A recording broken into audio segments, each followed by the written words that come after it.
వినుమాయి సందేశం, కనుమాయి సందేశం, జీవధ్వని సందేశములు మీ కుటుంబాలకై, జీవధ్వని సందేశములు ఆశీర్వాదాలు. వినుమాయి సందేశం, జీవధ్వని సందేశం మీరు వింటే కష్టాలు కన్నీళ్ళు మీకు ఉండవు. జీవధ్వని సందేశం మీరు వింటే కష్టాలు కన్నీళ్ళు మీకు ఉండవు. ప్రభునందు ప్రియులకు మరొకసారి మా జీవమగల దేవుని మందిర సందేశాలను ప్రేమించి మీ కుటుంబాల్లోనికి ప్రత్యేకంగా ఆహ్వానించినందుకు వందనాలు చెల్లిస్తున్నాం. ఈ కార్యక్రమంలో ముందుగా దైవజనులు రాసి పాడిన పాటని చప్పట్లు కొడుతూ ఆలకిద్దాం.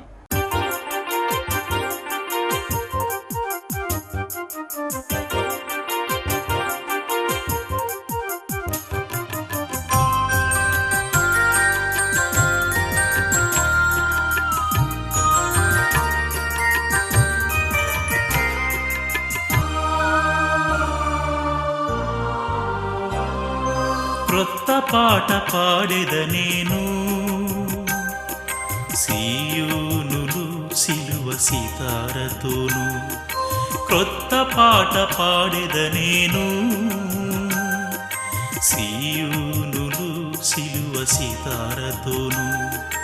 నా రాజుకే, నా ప్రభుకే, నా రాజుకే, నా ప్రభుకే, నా రక్షకునికే, అభిషిక్తునికే, నా రక్షకునికే, అభిషిక్తునికే క్రొత్త పాట పాడెద నేను. సీయోనులు సిలువ సీతారతోను.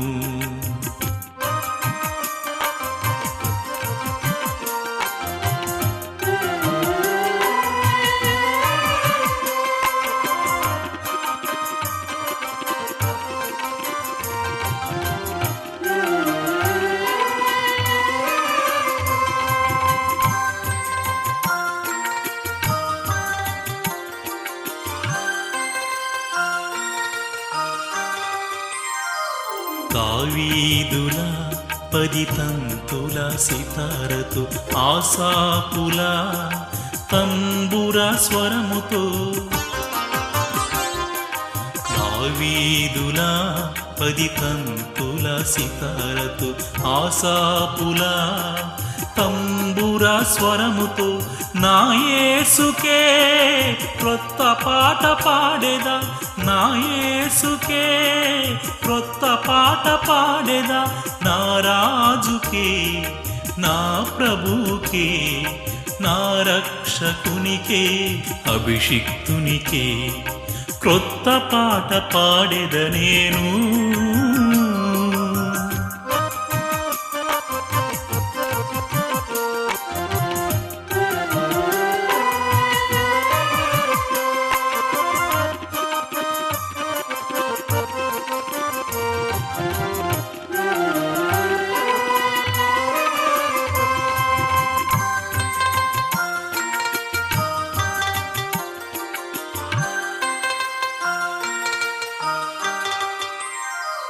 దూతలూదుచున్న కుమ్ము బూరలతో, ఇశ్రాయేలు చేసిన ఉత్సాహధ్వనితో. దూతలూదుచున్న కుమ్ము బూరలతో, ఇశ్రాయేలు చేసిన ఉత్సాహధ్వనితో, నా క్రీస్తుకే క్రొత్త పాట పాడెదా, నా క్రీస్తుకే క్రొత్త పాట పాడెదా. నా రాజుకే, నా ప్రభుకే, నా రక్షకునికే, అభిషిక్తునికే క్రొత్త పాట పాడెద నేను. సీయోనులు సిలువ సీతారతోను, క్రొత్త పాట పాడెద నేను. సీయోనులు సిలువ సీతారతోను, నా రాజుకే, నా ప్రభువుకే, నా రాజుకే, నా ప్రభువుకే, నా రక్షకునికే, అభిషిక్తునికే, నా రక్షకునికే, అభిషిక్తునికే క్రొత్త పాట పాడెద నేను. సీయోనులు సిలువ సితారతోను, సీయోనులు సిలువ సితారతోను, సీయోనులు సిలువ సితారతోను.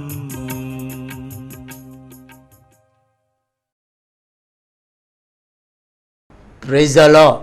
మన ప్రభు అయిన యేసుక్రీస్తు నామములో మరొకసారి మీతో ఈ విధంగా మాట్లాడటానికి ప్రభు ఇచ్చిన కృపను బట్టి మీకు నా వందనాలు చెల్లిస్తున్నాను. గడిచిన వారం ఒక మాటను ధ్యానం చేశాం.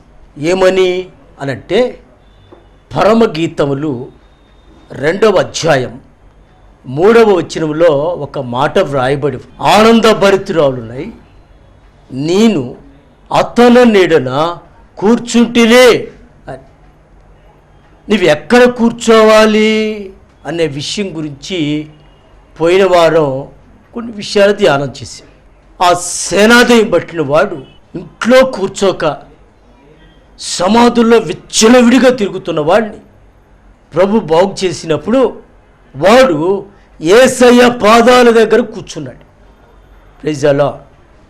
ఈ మార్తా సహోదరైన ఈ మరియమ్మ కూడా ఉత్తమమైన దాన్ని ఎన్నుకొని యేసయ్య పాదాల దగ్గర కూర్చుంది అని మనం ధ్యానం చేశాం. పౌలుస్యంలో నదీ తీరాన్ని వెళ్ళి ప్రార్థన జరుగుతుందని అక్కడ కూడి వచ్చిన స్త్రీలతో మాట్లాడినప్పుడు ఆ ప్రార్థనలో లూదియా అని ఆమె కూర్చుందని, ఆమె పౌలు గారు చెప్పిన మాటల యందు లక్ష్యముంచి ఆమె ఆ ఇంటివారు బాప్టిజం పొంది రక్షించబడ్డారని మనం గడిచిన వారం ధ్యానం చేశాం. ఈ రోజున అదే వాక్యాన్ని కాస్త ముందుకు తీసుకువెళ్తున్నాను. జాగ్రత్తగా దేవుని యొక్క వాక్యాన్ని వినవలసిందిగా ప్రభుపేట మీకు మనం చేస్తున్నాం. అప్పటికి మన దేవుని పెట్టారా, ఈనాడు క్రైస్తవులుగా పిలువబడుతున్న మీరు, విశ్వాసులుగా పిలువబడుతున్న మీరు ఎక్కడ కూర్చుంటున్నారు? ఏ స్థలాల్లో కూర్చుంటే మీకు నెమ్మది వస్తుంది? ఏ స్థలాల్లో కూర్చుంటే మీకు ఆశీర్వాదం వస్తుంది? ఆ స్థలాల్లో కూర్చుంటే మీకు నెమ్మది, ఆశీర్వాదం వస్తుంది. చాలామంది కూర్చుంటున్నారు కానీ వాళ్ళ జీవితాల్లో నెమ్మది అట్లా.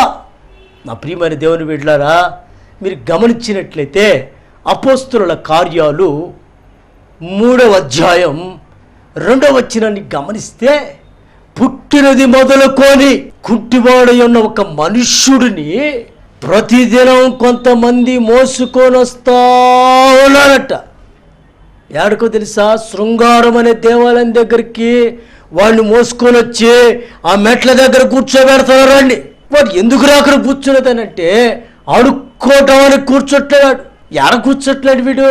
శృంగారం అనే దేవాలయం దగ్గర కూర్చొని భిక్షమడుకోట్లాడు. కానీ మరి నన్ను ఎప్పుడు చూసినా ఈ దేవాలయం దగ్గర మెట్ల దగ్గర కూర్చోబెడతారేట్రా, నన్ను మందిరంలోకి తీసుకువెళ్ళండి అని వీడు వల్ల.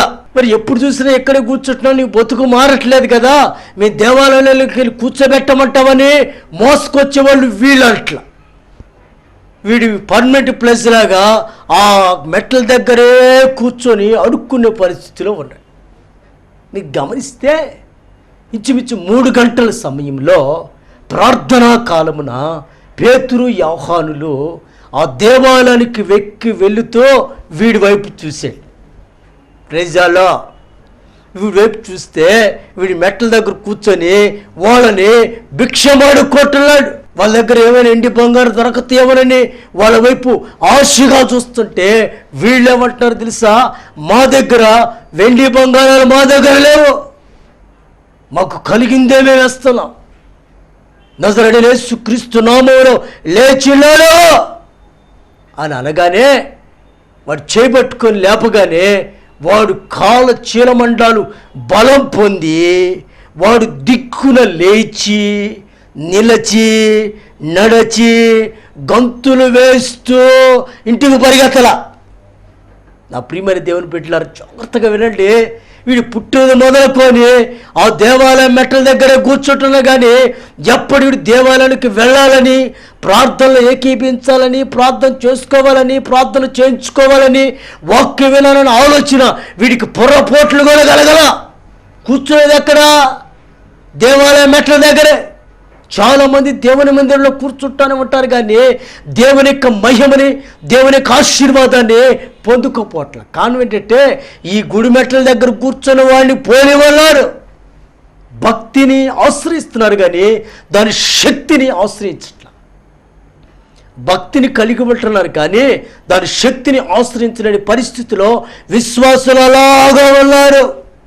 నా ప్రియమైన దేవుని బిడ్డలారా, ఈ కుంటి వారికి ఎప్పుడైతే పేతురు గారు లేచి నిలబడమన్నాడు యేసునామములో, చేపట్టుకోలేవగానే ఆడు కాలు మండలు చేరు మండలు బలం పొందుకొని వాడు దిగ్గునా లేచి నిలిచి నడిచి గంతులు వేసి ఎడబడి తెలుసా తిన్నగా వారితో కలిసి దేవాలయంలోనికి వెళ్ళాడంట. ప్రైజ్ అల్లాహ్. నా ప్రియమైన దేవుని బిడ్డలారా, ఎక్కడ కూర్చొని నీ బ్రతుకు మారదు, ఎక్కడ కూర్చున్నా నీ జీవితం పొర్రపోట్లు కూడా మారదు. నువ్వు కూర్చోవలసిన స్థలంలో కూర్చొని నీవు ఆ భక్తి కలిగి నువ్వు జీవిస్తూ ఆయన శక్తిని ఆశ్రయించినప్పుడు ఆయన ఆశీర్వాదానికి నువ్వు కారకుడు అయిపోతావు. ఎక్కడ పడితే అక్కడ కూర్చుంటే నీకు ఆశీర్వాదాలు రావు. ఇది పుట్టిన మొదలుకొని కుంటివాడే ఉన్నవాడు దేవాలయం దగ్గర కూర్చున్నాడండి. వీడికి పొర్రపోట్లు కూడా వీడి జీవితంలో స్వస్థత కలగల.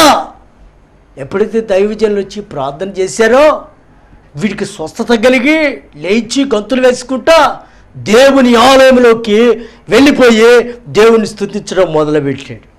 అక్కడ ఉన్న వాళ్ళందరూ ఆశ్చర్యపోతున్నారు. రేవరే వీడి దగ్గర కూర్చున్నాడు కదా, వీడు కుంటాడు కదా, వీడు ఎలా నడవగలిగాడు అని చెప్పి అందరూ ఆశ్చర్యపోతా ఉంటే వీడు చెప్తున్నాడు, నేను ఎప్పుడు చూసిన ఆ శృంగార దేవాలయం దగ్గరే ఆ మెట్ల దగ్గర కూర్చున్నాను కానీ ఇదిగో ఈ రోజున నా జీవితంలో అద్భుతం జరిగింది. ఏదో తెలుసా, ఈరోజు లేచి నడవగలిగి స్తుతించగలుగుతున్నానంటే అది నజరేయుడైన యేసు యొక్క శక్తి అని చెప్తున్నాడు. నా ప్రియమైన దేవుని పెట్టారా, వీడు అక్కడే కూర్చుని జీవితంలో మార్పు వచ్చేది కాదు.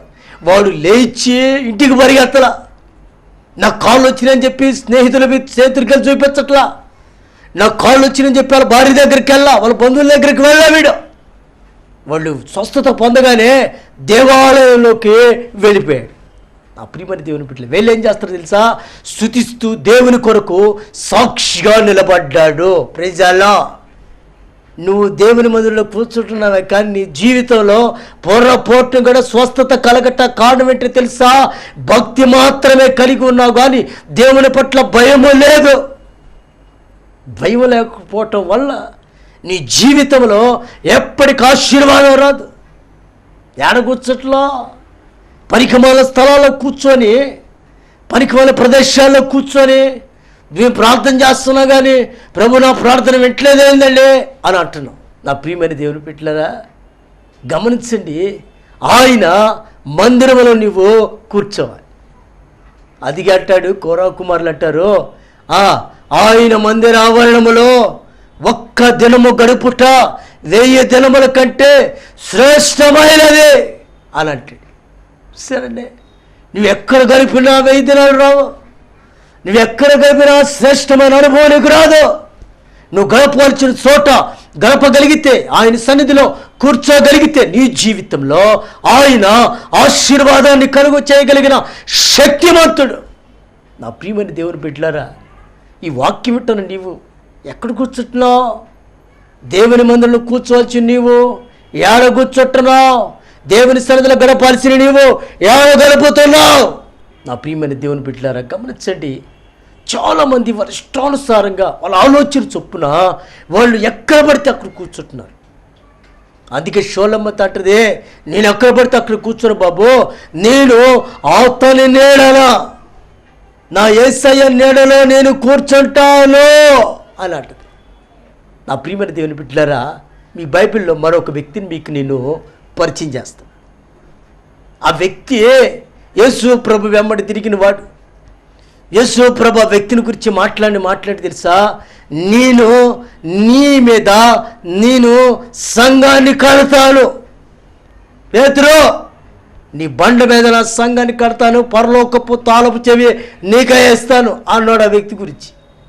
ఆ వ్యక్తి అక్కడ కూర్చున్నాడు తెలుసా, యేసు ప్రభుని ప్రధాన యాజకులు దగ్గరికి తీసుకుని వెళ్తుంటే యేసు ప్రభు ఎమ్మటి వెళ్ళిన వ్యక్తి యేసు ప్రభుతో పాటు తిన్నగా వెళ్ళొద్దండి, దూరంగా వెంబడించి ఏడ కూర్చున్నాడు తెలుసా, లూకా సువార్త 22వ అధ్యాయము 55వ వచనం రాయబడిన మాట ఏంటంటే, అక్కడ నడిమి ముంగట చలమంటేసుకొని కొంతమంది కూర్చుంటే వాళ్ళ మధ్యన వెళ్ళి కూర్చున్నాడట. నా ప్రియమైన దేవుని బిడ్డలారా, విశ్వాసుల మధ్య కూర్చోవలసిన వ్యక్తి, శిష్యుల మధ్య కూర్చోవలసిన వ్యక్తి, దేవుని సన్నిధిలో ప్రార్థనలో గడపవలసిన వ్యక్తి ఏడ కూర్చున్నాడో తెలుసా, అక్కడ కొంతమంది శత్రువులు నడి ముంగుట చలి కాచుకుంటా ఉంటే ఆ మంట వాళ్ళ మధ్యకి వెళ్ళి వాళ్ళ మధ్య కూర్చున్నాడు. బైబిల్ చెప్తున్న మాట ఏందో తెలుసా, కీర్తనలు 1వ కీర్తన 1వ వచనం ఏముందో తెలుసా, అపహాసులు కూర్చున్న చోట నీవు కూర్చుండొద్దు అని బైబిల్ స్పష్టంగా చెప్తా ఉంటే, ఈ మనిషి వెళ్ళి అపహాసుకులు కూర్చున్న చోట కూర్చోడానికి పేతురు గారు ఇష్టపడుతున్నాడు. ఒరే, మన బోధకుడిని తీసుకుని వెళ్ళారు, మనందరం కలిసి ఒక చోట కూర్చొని ప్రార్థన చేద్దాం, ఉపవాస ప్రార్థన చేద్దాం అని అనాల్సిన మనిషి ఈయన వెళ్ళి శత్రువుల మధ్య కూర్చోవటం మొదలుపెట్టాడు. నా ప్రియమైన దేవుని బిడ్డలారా, ఆడ కూర్చుంటే అక్కడ నెమ్మది వచ్చింది ఆ మనిషికి. సరే, నెమ్మదిగా ఉన్నాడా? నెమ్మదిగా లేడు.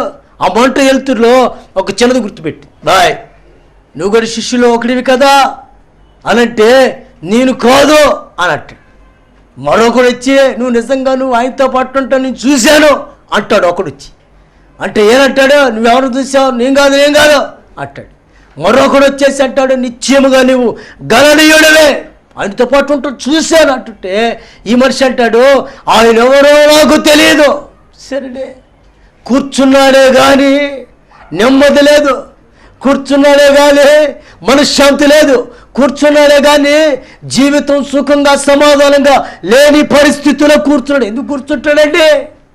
అపహాసులు కూర్చున్న చోట నువ్వు కూర్చోలేద్దు అని బైబిల్ చెప్తా ఉంటే ఈ మనిషి ఆడ కూర్చుంటే ఎక్కడ నెమ్మది వస్తుంది? చాలామంది అంటారు, అయ్యా మా కుటుంబంలో సమాధానం లేదు, మా కుటుంబంలో నెమ్మది లేదు, మా కుటుంబంలో శాంతి లేదు అని అంటుంటారు. ఎందుకు వచ్చింది శాంతి? నువ్వు కూర్చోవలసిన స్థలంలో కూర్చుంటే నీకు నెమ్మది వస్తుంది, నువ్వు కూర్చోవలసిన స్థలంలో కూర్చుంటే నీకు శాంతి వస్తుంది, సమాధానం కూడా వస్తుంది. నా ప్రియమైన దేవుని బిడ్డలారా, ఈ పేతురు గారు అక్కడ కూర్చున్నాడు, శాంతి దొరుకుద్దేమోనని. శాంతి దొరకల, అశాంతి దొరికి, అసమాధానం దొరికి, నెమ్మదిలేని పరిస్థితిలో యేసు ఎవరో నాకు తెలియదు అని అబద్ధాలు ఆడడం ప్రారంభించాడు. నువ్వు ఏడాడ కూర్చొని ఇలాంటి అబద్ధాలు ఆడుతున్నాయేమో జాగ్రత్తగా పరీక్షించుకో. ఏడాడ కూర్చుకొని సాక్షి లేని జీవితాన్ని అనుభవిస్తున్నావేమో జాగ్రత్తగా పరిశీలించుకో. నా ప్రియమైన దేవుని బిడ్డలారా, నీవు అతని నీడన కూర్చోవాలి. శూలమతి మాట్లాడుతున్నట్టుగా నేను ఆనందభరితనై, ఎలా అంట, ఆనందభరితనై సంతోషంగా నేను ఆయన సన్నిధిలో కూర్చుంటాను అంటది. నువ్వు కూర్చుంటున్నావా? సంతోషంగా కూర్చుంటున్నావా? దేవుని మందిలో కూర్చోమంటే వరకు ఉసూరు మొఖాలు వేసుకుని కూర్చుంటారు కొంతమంది. మొఖం సంతోషం ఉండదండి వాళ్ళ మొఖాల్లో, ఓరక ఉసూరు నిద్ర మొఖాలు వేసుకుని కూర్చుంటారు కొంతమంది మందిరంలో. నా ప్రియమైన దేవుని బిడ్డలారా, నీవు ఆనందభరితుడివై, ఆనందభరితురాలువై ఆయన సన్నిధిలో నీవు కూర్చోగలిగిన రోజున దేవుని జీవితంలో ఆయన గొప్ప మేలు ఆయన జరిగిస్తాడు. నా ప్రియమైన దేవుని బిడ్డలారా, మీరు ఇంకా గమనించినట్లయితే యోహాను సువార్తలో ఒక వ్యక్తి గురించి వ్రాయబడ్డది. యోహాను సువార్త 5వ అధ్యాయము 5-6 వచనాలు మనం జాగ్రత్తగా గమనిస్తే, అక్కడ యూదుల పండుగ ఒకటి వచ్చిందట. ఆ యెరూషలేముకి యేసు ప్రభు అక్కడికి వెళ్ళాడు. అక్కడ బెతస్తా అనే కోనేరు ఒకటి ఉంది. అక్కడ గుడ్డివారు, కుంటివారు, ఓత చేతులు గలవారు, అనేక మంది రోగులు అక్కడ ఉన్నారు. అయితే కోనేటికి దగ్గరలో 38 సంవత్సరాల నుండి ఆ కోనేటి దగ్గర ఒక వ్యక్తి కూర్చొని ఉన్నాడు. అప్పుడు యేసుప్రభు వాడిని చూసి, యేసుప్రభు ఏమనుకున్నా తెలుసా, వీడు బహుకాలము నుంచి అక్కడ ఉన్నాడని వాడి మీద జాలిపడి వాడి మీద కనికరించి యేసుప్రభు వాడి దగ్గరికి వెళ్ళి ఏమంటాడు తెలుసా, స్వస్థపడగోరుచున్నావా అని అడిగాడు. అయితే వాడు ఏమంటున్నాడు తెలుసా అండి, అయ్యా నేను స్వస్థపడగోర్చున్నాను, నన్ను బాగు చేయండి అని అంట్లా. అయ్యా ఈ దేవదూత నీ కదిలించిన తర్వాత నేను వచ్చునంతలో కోనేటి దగ్గరికి నేను వచ్చునంతలో వేరొకడు దూకుతున్నాడు, వాడు బాగుపడి వెళ్తున్నాడు, కానీ నన్నెవడు కోనేటిలోకి దించడానికి ఎవడో లేడు. వీడు మాత్రం కోనేటి దగ్గరలో కూర్చొని 35 సంవత్సరాల నుంచి భజన చేస్తావాడు. భజన వీడు బాగుపడదామని కొద్దికి వాళ్ళెదుటికి దేవదూత రావటం తెలుసు, కదిలియటం తెలుసు, తోకటం తెలుసు, అన్నీ తెలుసు, కానీ వీడు కూర్చున్న స్థలం నుంచి పొర్రపోట్లుగా కదలడం. చాలామంది అంటారండి పొర్రపోట్లుగా కదలడం వాళ్ళు కూర్చున్న ప్రదేశం నుంచి. కొంతమంది ముసలమ్మ ముచ్చట్లు అయ్యేంత వరకు ఇంట్లో భర్తకి పిల్లలకి అన్నం కూర కూడా వండి పెట్టరు. కొంతమంది సీరియల్ అయ్యేదాకా అన్నం కూర కూడా వండి పెట్టరు. కూర్చుంటే వీళ్ళకి తెలియదు, టైం కాదు తెలియదు, వీడికి కూడా టైం తెలియదు. 35 సంవత్సరాల నుంచి కోనేటి దగ్గరే పడున్నాడు. ఇతను అంటాడు నన్ను కోనేట్లకి తెచ్చడానికి ఎవరో రాలేదు బాబు అంటాడు. నా ప్రియమైన దేవుని బిడ్డలారా, ఎవరు వస్తారండి ఆ కోనేటి దగ్గరికి? ఎవరున్నారు? కుంటోళ్ళు, గుడ్డోళ్ళు, ఓత చేతులు గలవారు, రోగస్తులు వాళ్ళు ఉన్నారు, ఆరోగ్యం కలిగిన వాళ్ళు ఎవరు లేరు అక్కడ. మరి ఎవడాడావాడు వాడిది కదా, దేవదూత కనపడగానే దూకాలని ఎవడాడావాళ్ళు ఎవడంటాడు కదా. వీడంటాడు నన్ను తెచ్చడానికి ఎవడు రాడు, నేను వచ్చినంతలో వేరొకడు ముందుగానే దూకుతాడు. వచ్చినంతలో వేరొకడు దూకుతాను తెలిసినప్పుడు వీడి కోనేటి దగ్గర కూర్చోవచ్చు కదా, కోనేటికి దూరంలో కూర్చున్నాడు. వీడి బైబిల్లో ఇతను రోగం రాయబడ్డా. ఇది నేను వచ్చినంతలో అంటున్నానంటే బాగానే నడుస్తున్నాడు వీడు. ఈ మనిషి బాగానే నడిచేవాడే. కొంతమంది దేవుని మందిరానికి రాండామంటే అయ్యా మోకాలు నొప్పులయ్యా, నడువు నొప్పులయ్యా అని అంటారు. ఏదైనా ఫంక్షన్లకు కానీ ఊరికి కానీ వెళ్ళమనండి, లేడి పిల్ల గొంతులు వేసుకుంటూ వెళ్తుంటారు. ఇతర పరిస్థితి కూడా ఎలా ఉందంటే బాగానే నడవగలడు, కానీ నేను వచ్చునంతలో అంటున్నాడు కదా, వీడు నడవగలిగిన వాడే, కానీ నిదానం. ఎందుకంటే కూర్చునే మనస్తత్వం ఇది వ్యక్తికి. ఎక్కడ వేసిన గొంగలు అక్కడే, జీవితంలో మార్పు లేదు. ఎంతోమంది దూకుతున్నారు, బాగుపడి వెళ్తున్నారు, కానీ వీడు కూర్చున్న ప్రదేశం అలాంటి ప్రదేశం, దరిద్రాన్ని కట్టుకొని కూర్చున్నాడు. అన్ని మాటలు చెప్తుంటే ప్రభు వాడికి వెళ్ళి చూసాడు. చూడంగలే అది ఎక్కడ కూర్చున్నాడు తెలుసా? పరుపు మీద కూర్చున్నాడండి. ఆడ కూర్చున్నాడు, పరుపు మీద కూర్చొని ప్రభుతో మాట్లాడుతాడు. అప్పుడు ప్రభు వాడికి వెళ్ళి చూస్తున్నాడు, అర్జెంటుగా నువ్వు లేచి నీ పరుపు ఎత్తుకొని వెళ్ళు అన్నాడు. పరుపు మీద కూర్చున్నాడు. ఆ పరుపు ఉతికారో లేదో తెలియదు, ఆ కొంపు ఎక్కడ పరిస్థితుల్లో నాకు తెలియదు. 35 సంవత్సరాల నుంచి అదే కొంపు, అదే దరిద్రం. ఏమండి యేసుక్రీస్తుని నమ్ముకున్నాడు. ఏ పేరయ్యా నీ పేరంటే యేసు. ఆ సుట్టమాండు, ఆ పొగాకు మాండ పనికి మళ్ళీ నోట్లో కిల్లి మాడడం. ఎన్ని సంవత్సరాలు యేసుప్రభుని నమ్ముకొని పుట్టినప్పటి నుంచి మా ముత్తాతలు 7-3 తరాలు క్రైస్తవుల వాళ్ళే అని చెప్తాడు మనిషి. ఆ పొగాకు మాండం, ఆ పాన్పరగా మాండం, ఆ కిల్లీని మాండం, పనికి మాలిన దరిద్రం నిన్ను పట్టి పేడుస్తుంది. ఈ మనిషిని కూడా ఆ పరుపు మీద కూర్చున్న రకం మాటలు చెప్తున్నాడు. ప్రభు అన్నాడు తెలుసా, నువ్వు లేచి అర్జెంటుగా నీ పరుపు చుట్టుకొని వేళ అన్నాడు. అనగానే వాడు వెంటనే లేచి వాడు పరుపు చుట్టుకొని భుజాలు పెట్టుకొని వెళ్ళిపోయాడు. స్వస్థత పొంది, ప్రైజ్ అల్లాహ్, వెంటనే స్వస్థత పొందాడట. నా ప్రియమైన దేవుని బిడ్డలారా, నీవు ఉన్న స్థలము నుంచి నువ్వు లెగవగలిగి దేవుని సన్నిధికి రాగలిగితే ఆయన నీ జీవితంలో వెంటనే స్వస్థతని ఇవ్వగలిగిన వాడు. ఆయన నిన్ను ప్రకటిస్తున్న నజరేయుడైన యేసు. నా ప్రియమైన దేవుని బిడ్డలారా, ఏడ కూర్చుంటున్నావు? నీ స్థలం ఏడుంది? నువ్వు ఏడుంటున్నావు? నీ పిల్లలు ఏడుంటున్నారు? నీ కుటుంబం ఏడుంటుంది? ఒక్కసారి జ్ఞాపకం చేసుకో. దేవుని సన్నిధికి దూరంగా కూర్చుంటున్నారేమో. నా ప్రభు ఈరోజు నీతోనే మాట్లాడుతున్నాడు. నీతోనే మాట్లాడుతున్నాడు. లే, నువ్వు కూర్చున్న స్థలం నుంచి లేచి, ప్రభువా ఇక మీదట నీ సన్నిధిలో నీ కూర్చుంటాను అని యెహోషువ అవలే నువ్వు యెహోషువ గ్రంథం 24వ అధ్యాయం 15వ వచనంలో రాయబడినట్లుగా, నేను నా ఇంటి వారిని యెహోవాని సేవిస్తాము అని ఒక తీర్మానం కలిగి నువ్వు అనుకోగలిగితే దేవుడు నీ జీవితంలో అద్భుతాన్ని చేయగలిగిన వాడు. దేవునికి స్తోత్రం కలుగురుగాక. ప్రియమైన దేవుని బిడ్డలారా, ఏడగుచ్చట్లో నీ జీవితంలో ఆయన అక్షరాల అద్భుతాన్ని చేయగలిగిన వాడు. నువ్వు లేచి ఉన్న స్థలం నుంచి లేచి ఆయన సన్నిధిలో కూర్చోవాలని నాకు ఆలోచన కలిగి నీవు నీ ఇంటి వారు లేచి దేవుని సన్నిధిలో కూర్చోగలిగితే నీ జీవితంలో ఆయన గొప్ప అద్భుతాన్ని చేయగలిగిన వాడు. షూలమతి అంటదే, ఆనంద భరితురాలునై నేను అతని నీడలో కూర్చున్నానని. కూర్చో. పేతురులాగా అపహాసులు కూర్చున్న చోట కూర్చోవద్దు పొరపాటును కూడా. నీకు సమాధానం ఉండదు. ఆ శృంగార దేవుని దగ్గర మెట్ల దగ్గర కూర్చున్నలాగా ఉన్నావా? దేవుని మందిరంలోకి రా. నీ జీవితంలో ఆయన అద్భుతాలు చేయగలిగిన వాడు. నా ప్రియమైన దేవుని బిడ్డలారా, ఉన్న స్థలం నుంచి లేచి, ప్రభువా నీ మందిరంలో నేను ఉంటానయ్యా, నీ సన్నిధిలో ఉంటాను ప్రభువా అని నువ్వు ప్రార్థన ఏకీపించగలిగితే ఈ రోజున నీ కొరకు నేను ప్రార్థన చేస్తాను. మీకున్న బలహీనతలు ఏమైనా ఉంటే ఆ బలహీనత చేపెట్టుకొని నేను ప్రార్థన చేస్తాను. ప్రార్థన చేసుకో. ప్రేమగల మా తండ్రి, పరిశుద్ధుడా, నీ ఘనమైన పాదాలకై నీ కృతజ్ఞతాస్తుతులు చెల్లిస్తాను. నీ అపారమైన కృప చేత, ప్రేమ చేతనైనా ఇంతవరకు ప్రభువా నీ సన్నిధిగా సమకూర్చి నీ బిడ్డలు నీ వాక్కులు వేయటట్లు చేశావు. అందుని బట్టి నీకు స్తోత్రాలయ్యా.